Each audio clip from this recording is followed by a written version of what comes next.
an artist that we were maybe not anticipating this, but I think excited to talk about after listening to their second album, Jay Huss with Big Conspiracy.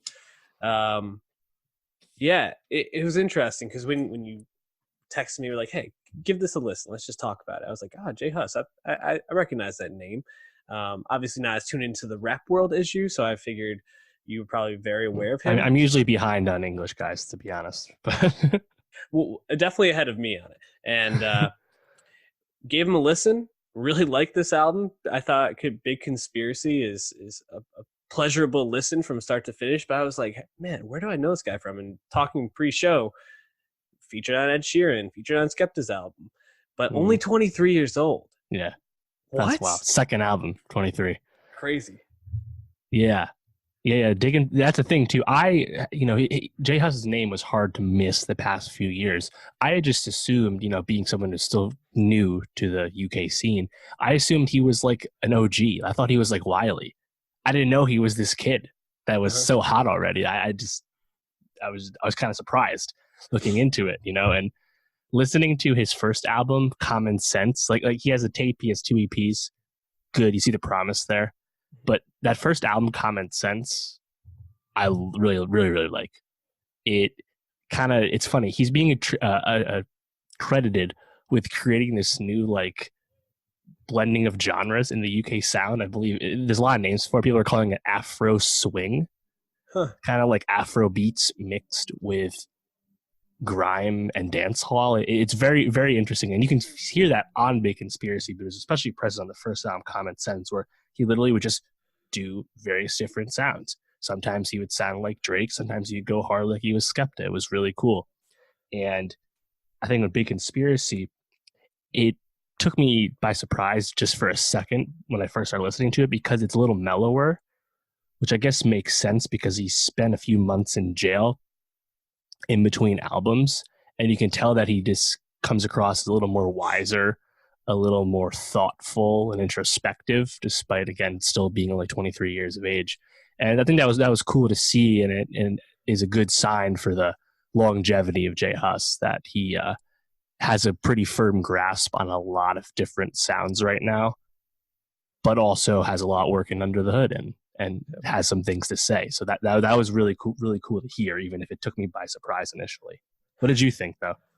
Well, it's funny to hear you talk about how he's kind of created this new like Afro swing sound, because I think that's actually a great way to kind of embody it. I was gonna say that like dance hall part didn't come through for me until like the very end of the album, which I actually think is where I was enjoying it the most, was at the back like third.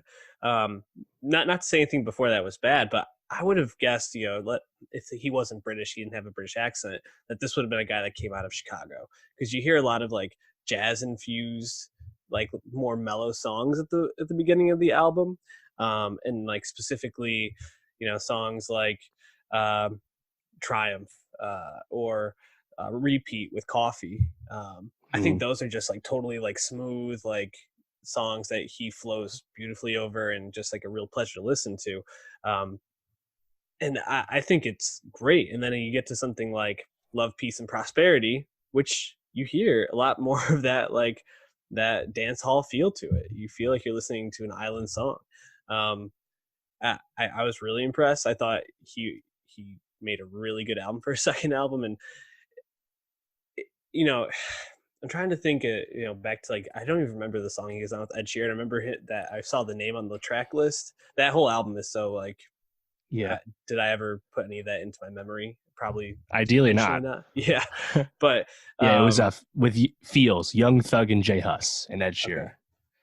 Okay. Two-thirds English. I don't remember that song, but I feel like he's obviously getting his name out there, and it feels like he's primed for a big career. So what songs were like the standouts to you? What did you like gravitate towards? Yeah, I liked some of those early singles, I think, for this. No Denying and Must Be towards the end. Yeah, Must Be was great.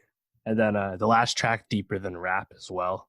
That was pretty cool. But like you mentioned Repeat, Play with Burna Boy. He had Burna Boy in the last album too, which is I think notable because Burna had fully broken out at that point yet. And then Fortune Teller as well, I liked. But but yeah, I mean, like the shit's fucking smooth, man. Yeah. And then if he when he gets thoughtful about both his personal life and then just how he feels like he's part of like a larger police state in a sense in London, you know, it's there actually is a lot there. So yeah, I think it's fucking awesome. And Yeah. he's just I'm just really into it now. I've been running back the first album a lot lately. I think Common Sense really like has a lot more like bangers in a sense, which is cool because again they're like genre bending bangers. But Big Mhm. Conspiracy, there's some thoughtful tunes here. It definitely strikes me as an early front runner for like surprise album of the year, something similar to Lil Mm-hmm. Sims last year, where it just kind of Right, like came out. And we were like, oh shit, this actually goes. So that get, British rap scene, man. get some Brit Awards love down the line. We'll see. Um, any last thoughts on this before we move on? Oh yeah, funny enough, this album leaked like a week ago, like legitimately leaked. That's not something that like happens anymore. Like this is Right. not like a news item. Hmm. And I didn't notice it, of course, because I'm just like no one's really plugged into that anymore. Like it's like people were into the snippet gang for unreleased stuff, but when an album's coming, we just kind of let the release date happen now, right? But funny enough, he has such a dedicated fan base. They all like attacked people on social media that were sharing the links, and like no one was gonna buy it, like buy like bootleg copies. It's kind of cool to see that people are like, oh yeah, well we'll wait the extra few days because then we don't have to pay. But I still appreciate the principle. Yeah. Oh man. I respect the fans respecting the artist on that. You know, shout out Yeah. to Jay Huss and his crew.